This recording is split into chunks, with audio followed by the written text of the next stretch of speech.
Study IQ IAS, अब तैयारी हुई अफोर्डेबल।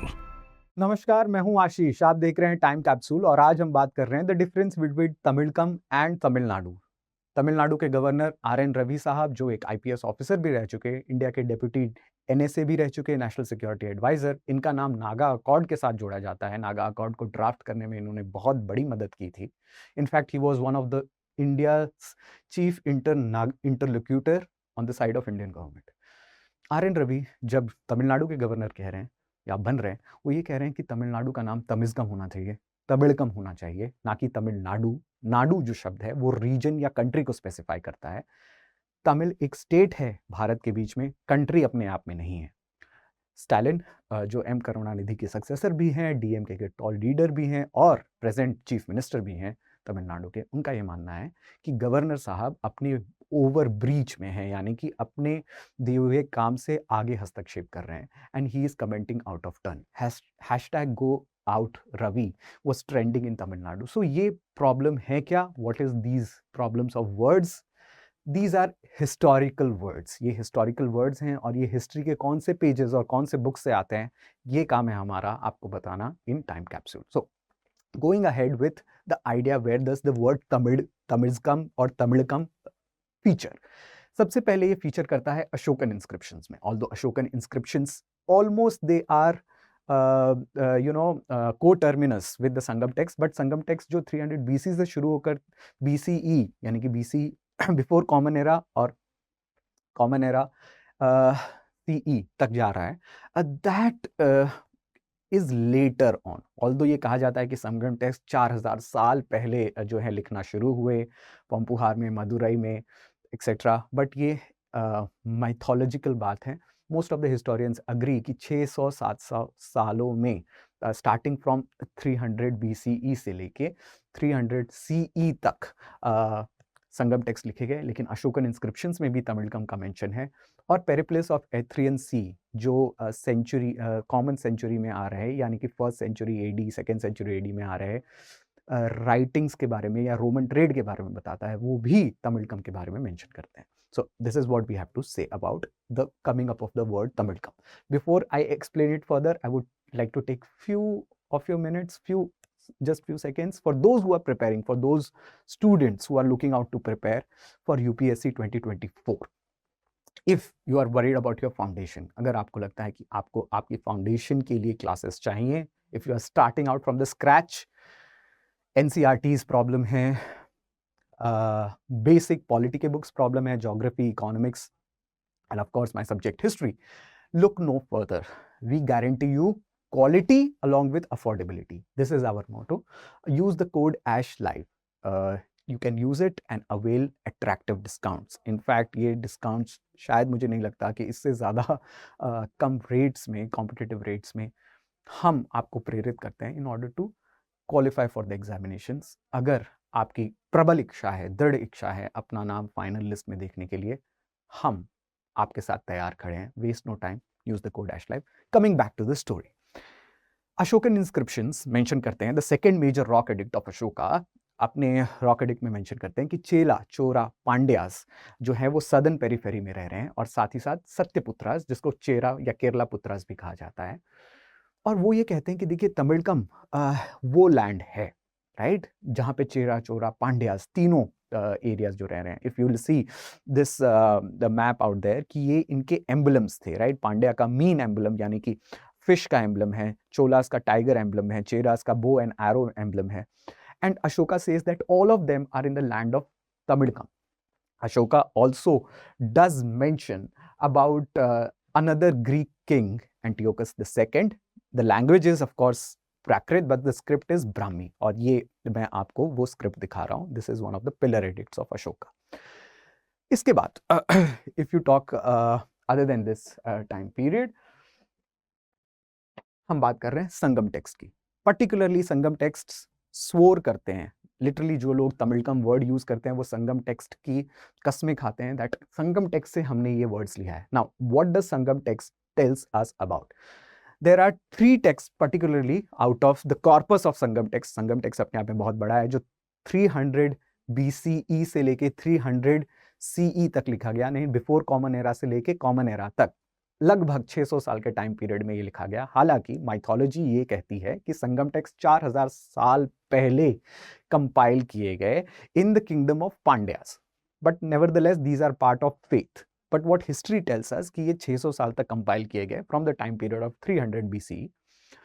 और उसमें से 3 important text Pattu, Tolkappiyam and Silappadikaram बताता है। Silappadikaram is an epic, it is also a story by Ilango Adigal, and Tolkappiyam by Tolkappiyar is a work of grammar.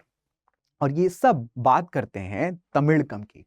और कैसे बात करते हैं? ये कहते हैं कि तिरुपति से लेके सदर्न टिप तक जो है वो तमिलकम है, वो तमिज़गम है, वो लैंड या वो एरिया है, वो रीजन है जहाँ पे मेजॉरिटी जो डायनेस्टी रह रही है, मेजॉरिटी जिसका नाम है। हालांकि आप ये समझ सकते हैं कि चेरास तमिल लैंग्वेज नहीं बोलते थे, वो मलयालम लैंग्वेज बोलते थे, या द पांड्याज ऑफ कोर्स वो मेन तमिल सेंटर थे, एंड चोलास जो ऊपर हैं वो मेन तमिल सेंटर्स थे, बट चेरास नहीं थे उनके साथ, सत्यपुत्रास नहीं थे उनके साथ। बट फिर भी जो डोमिनेंट डायनेस्टी है उसके नाम पर तमिलकम आ रहा है, तो वर्ड तमिल रीजन एक्सटेंड्स। अब ये सिलापद्दिकरम से लिया गया ट्रांसलेटेड टेक्स्ट है जो ये कह रहा है कि Tamil region extends from the hills of Vishnu, यानी कि तिरुपति के हिल से लेके सदर्न टिप तक जाता है, कि यानी कि कन्याकुमारी के टिप तक जा रहा है। The waters of the 4 great cities of Madurai, Uraiyur, टुमिल्टस, कांची, पुहार, ये सारे सिटीज के नाम हैं। पर्टिकुलरली मदुराई का नाम उरैयूर जो चोलास के कैपिटल भी बने, और कांची और पुहार, पर्टिकुलरली पुहार को ये कहा जाता था that it is the city of pearls, ये सारे ट्रेडिंग पोर्ट्स भी थे, right. So all of these become the most important source for us कि तमिलकम नाम कहाँ से आ रहा है ना। नाडु कहाँ से नाम आ रहा है ये आपके जहन में आ रहा होगा। नहीं, particularly the Uttar Merur inscription Chola kingdom में, पर्टिकुलरली चोला किंगडम जो 9th से 13th सेंचुरी के बीच में अर्ली मिडिवल इंडिया में आ रहा है, वहां पर वर्ड्स नाडु देखने को मिलता है। उत्तर मेरू इंस्क्रिप्शन चोला डायनेस्टी का एक बहुत ही महत्वपूर्ण इंस्क्रिप्शन है जो ये बताता है कि चोला एडमिनिस्ट्रेशन, लोकल एडमिनिस्ट्रेशन को काफी महत्व देते थे। चोला के किंग्स जो हैं लोकली इलेक्शंस भी करवाते थे। उत्तर मेरू इंस्क्रिप्शन जो है, जो आप यहाँ पे देख सकते हैं, वो इसका जीता जागता आर्कियोलॉजिकल इंस्क्रिप्शन बेस्ड उदाहरण है। इस इंस्क्रिप्शन में मेंशन्ड है कुछ सभाओं के नाम या कुछ ऑर्गेनाइजेशंस के नाम, जैसे कि उर सभा नगरम, और इसी में नाडु जो वर्ड है, द टर्म नाडु, ये भी रेफर किया जाता है, which suggests locality consisting of several settlements which was more important unit than village. Ur जो है वो भी एक सभा थी, ब्राह्मणों की सभा। सभा जो है वो बेसिकली आम जनता की सभा है। नगरम जो है वो ट्रेडर्स की सभा है, और ये सारे लोग लोकली इलेक्शंस भी करवा रहे हैं। ये भी उत्तर मेरू इंस्क्रिप्शन में लिखा गया। इनफैक्ट हिस्ट्री स्टूडेंट्स के बारे में बहुत गर्व से पढ़ते हैं कि हमारे यहाँ पे डेमोक्रेसी लोकल लेवल पे प्रैक्टिस की जाती थी, इलेक्शंस प्रैक्टिस किए जाते थे in Chola state. But Chola state itself was hereditary, कि किंग जो है वो हेरिडिटरी फॉर्म फॉलो कर रहे हैं। In fact divine theory of kingship होती थी। यहाँ पर आप देख सकते हैं राजराज चोला और बृहदेश्वर टेम्पल में उनकी प्रतिमाएं जो उनको शिव का भक्त या शिव का दास भी बताती थी, एक्सेट्रा एक्सेट्रा। नाउ ये सब तो डायनेस्टी के सवाल हैं, बट नाडु जो टर्म था वो नाडूस चोला डायनेस्टी से हम ज्यादातर देख रहे हैं। नाडु के मेंबर्स को नत्तार कहा जाता था, who was influential corporate body members, and members also played important role in all the matters of village administration, भले वो रेवेन्यू हो, लैंड हो, टैक्स कलेक्शन हो, इत्यादि। तो अब आपने देखा कि तमिलकम कहाँ से आ रहा है, अब आपने देखा कि नाडु कहाँ से आ रहा है। बट तमिलनाडु कहाँ से आ रहा है? वो है पॉलिटिक्स, वो है प्रेजेंट डे इंडिया की पॉलिटिक्स। देखिए तमिल स्कॉलर्स लाइक पीओ सिवगम या डीएमके के फाउंडर सी अन्नादुराई, जिनकी फोटो आप यहाँ पे देख रहे हैं, इन्हें लगा कि तमिलनाडु जो है वो basically majority Tamil speaking area है, इसलिए हम तमिलनाडु कहेंगे। यहाँ पर हम करेक्ट करना चाहेंगे even governor R N Ravi को, that nadu does not mean a country as such, but it does mean a locality और does mean an area, historically speaking, कि हिस्टोरिकली नाडु का शब्द यहाँ से आ रहा है। बट यहाँ पर भी जब तमिलनाडु एज सच वर्ड की कल्पना की जा रही थी इन मॉडर्न इंडिया, तो उसके पीछे क्या था? उसके पीछे ये 2000 साल की हिस्ट्री थी जो ये तमिल क्लासिक से ला रहे थे, पर्टिकुलरली शिवगमन साहब और अन्नादुरई साहब ने, जिन्होंने अगेन तमिल क्लासिक्स को ही कोट किया। जो अभी हमने देखा परिपट्टू या सिलापद्दिकरम या मनी मेकलाय, इन सबको कोट करते हुए उन्होंने कहा कि हमें तमिलनाडु जो वर्ड है, the Tamizh Nadu, the good Nadu, ये वर्ड हमें मॉडर्न इंडिया में तमिल के लैंड को देना चाहिए। So basically this is all about the concept और the meaning that you derive from a particular word. और ये सारे words historical texts, historical literature से लिए गए हैं। मैं बार बार एक चीज at the end I would like to conclude it by saying that one should not go into what you call as anachronistic reading of history, कि आप हिस्ट्री की anachronistic रीडिंग ना करें, यानी कि हिस्ट्री को या हिस्टोरिकल टेक्स्ट्स को आज के हिसाब से या आज के कंडीशंस के हिसाब से ना तोलें, उस कंडीशंस के हिसाब से कसौटी पर ना रखें।